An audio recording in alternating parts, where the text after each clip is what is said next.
In a gospel passage today, we heard about a miracle which takes place at a wedding in Cana.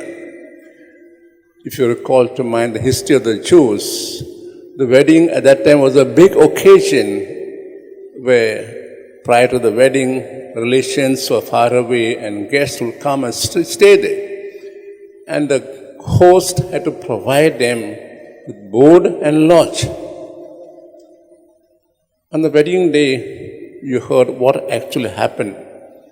The wine was over. It was the duty of the steward, not women, to look about the wine. The women would look about the food and other things.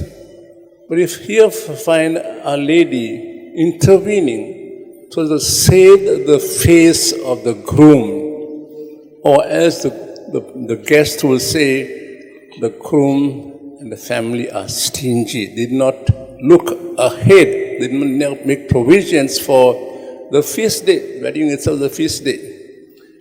Our Lady intervenes and saves their face.